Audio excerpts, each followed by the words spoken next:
for joining in today. Again, this is going to be a kind of a demonstration of my knowledge in between my ears to you hotcakes. So today's lesson is going to be something that is kind of near and dear to my heart. And that's the topic of steroids. A lot of people feel kind of ashamed to talk about steroids. A lot of fitness models that you see, I'll link some right here. So Simeon Panda claims natural. Michael O'Heron claims natural. There's a lot of natty bodybuilders out there, and I'm here to kind of call them out. So you cannot physically have a body like that naturally. You have to be some genetically gifted, amazing alien human being at that point. So whenever you guys see the things on Facebook or the things on Instagram, just know that these pictures are altered, these pictures are manipulated, and these pictures more than likely are photoshopped. Now, another thing that I'm not a big fan of is because they preach that they're natural, which they're not natural, they sell these programs and they lie and manipulate the way that they look as advertisement so that the client can see it and sign up on their meal plans. The majority of influencers that have a lot of followers, unfortunately, don't really care to customize programs because they have so many inquiries throughout the day that they just go ahead and automate it. I was coached by somebody who, I'm not even going to say their name, but he's a very well-known coach. And he wrote me a meal plan, and I went ahead and signed up as a female with completely different stats, and it was the same exact meal plan, same exact template, and same exact workouts, everything. So I wanted to talk about steroids. Now, there are a lot of people that promote their bodies, so that's the first thing I wanted to address, is don't believe everything that you see on social media. So what you're seeing here, that's my picture in contest prep. This is not a natural picture. I am on a lot of PEDs, meaning performance enhancing drugs.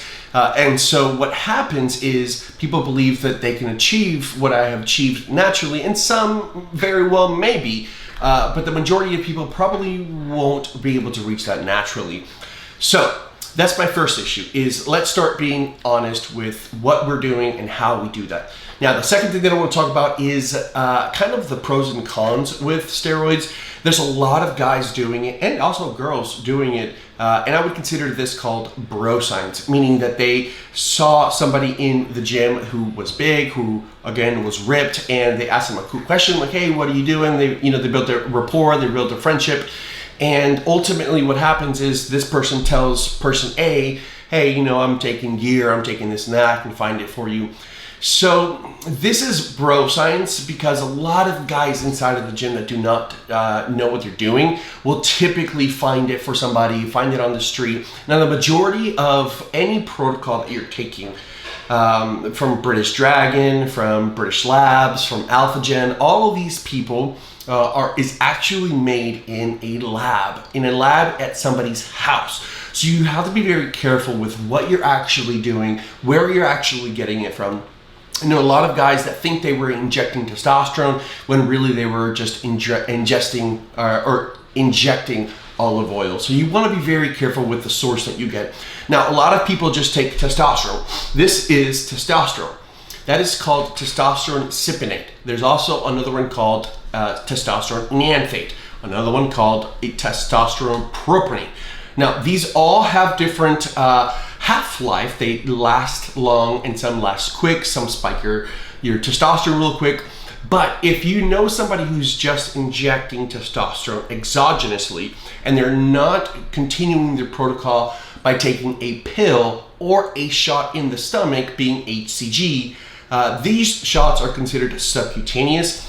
They're doing it wrong. So if you know somebody who's taking testosterone right now, without taking any anti-estrogens or any any ayeee aromatase inhibitor, they are probably going to have some estrogen kind of side effects from taking their actual steroids. This can cause gynecomastia, can cause cortisol to spike up, sleeping patterns to be disrupted, and it could also kind of kill your sex life. A lot of people experience some type of ED, erectile dysfunction, when they are not taking something to either stop the conversion between testosterone into estrogen, or they're not blocking their estrogen at all. Now, another big thing that is not talked about and is not really sold to people is HCG. This is extremely, extremely, extremely important. If you are concerned about your fertility, meaning when you take exogenous forms of testosterone, your body tends to shut itself off. It stops producing testosterone because it's already receiving it through the injection that you're taking. So it stops producing it. This causes your nutsack to shrink, and it atrophies your testicles, and it just halts production of testosterone because you're already blasting it through your shoulder or your glute. Anyways, when somebody is suppressed, their body's not producing it anymore, so it just kind of stops, and a lot of people get affected by their sperm count being reduced. I know this from experience because I was actually this person. I've been taking PEDs, performance-enhancing drugs, steroids, gear, juice, whatever it is that you want to call it, since I was 16. I'm 29 now, and the first 4 years that I did it wrong because I was with a coach that did not know what he was doing. It's not his fault. It's my fault for not actually continuing my research and my studies on any type of hormone. So fast forward, now that I am married, we are trying to have kids. For the last 6 months, we have tried and nothing. My blood work has shown a low testosterone and low fertility. I'm pretty much shooting blanks. And I cannot tell you the emotional trauma that this causes. It just causes a burden of stress and a yoke, a burden, if you will, that's really heavy, and it's not fair for your partner. If you're young right now, you may not be thinking about marriage in the future. You just kind of want to have the big body, bro. And that's cool, and I respect that because I want that also. But my recommendation is making sure that you're doing it correctly. Never take testosterone without any form of anti-estrogen control or any ayeee aromatase inhibitor stopping the conversion between testosterone into estrogen, and also HCG. Now, the studies are kind of mixed on this. A lot of doctors, a lot of endos will not promote HCG with somebody taking a cycle, but there are others that do promote it. And I believe through the research that I've done, not just through conclusive studies or case studies, I also have anecdotal evidence, which is myself. I've been testing my sperm for a very long time, and I'm testing my testosterone and everything like that. So what I really wanted to say is make sure that you do it right. Now, if you want to do them, what is your next step?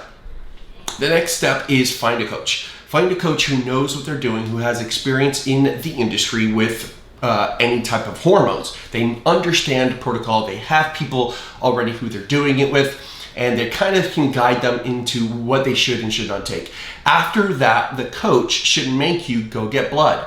Now, a coach should never sell you testosterone, Anavar, oxylandrone. They shouldn't sell you Deca, Tren. They should not sell you any of this until you have your blood work checked. Now, the reason for this is because he could be giving you a fast-acting testosterone that your body is not going to react well with, or if you are already heightened in your testosterone, it'll be kind of pointless for you to shut that off because you're still growing naturally. So blood work is very, very key, guys. Making sure that the coach that you've hired makes you go get blood work, because if you don't know what's going on internally inside of the hood, then the car probably will have a greater chance of breaking down. Also, if you have elevated liver enzymes, you have a liver that's kind of been going through the ringer a little bit, and you don't know your blood work, and your coach gives you testosterone, this stuff passes through your liver, and it's going to increase the amount of work your liver has to do. So be very careful with that, making sure that you find a coach. That's step number one. Step number two is getting blood work. Step number three is making sure that your primary care physician, your PCP, is also in the know. So make sure that you tell and you're open and honest with your doctor. Say, hey, I'm thinking about taking testosterone. I just wanted to pick your brain and I just wanted to have you in the know, right? They write it in the little chart and they should be keeping updates and checking in on you as well. So that is step number 3. Now, the next step would be to go and consult a second opinion. I would highly recommend to go to a hormone clinic. There's plenty around, you know, in the United States. If you're outside of the United States, I'm pretty sure they have them there too. But making sure that you're taking a second opinion. If you don't have a hormone clinic, make sure you get into a endocrinologist or a urologist. These people will have experience and knowledge into any type of hormone replacement therapy that you can do. So that is the second thing that I have, that's the 4th rule. And number 5 is making sure that you're buying your testosterone from a reliable source. This is not the bro at the gym. This is not, you know, Mr. Jack and Big Mike, who's massively big inside of the gym. You want to make sure that you're getting this from the actual pharmacy or through an online reputable distributor who is medically allowed to sell it to you with a prescription, and the prescription will come through obviously the endocrinologist. Now, if you're a bodybuilder, it's totally different.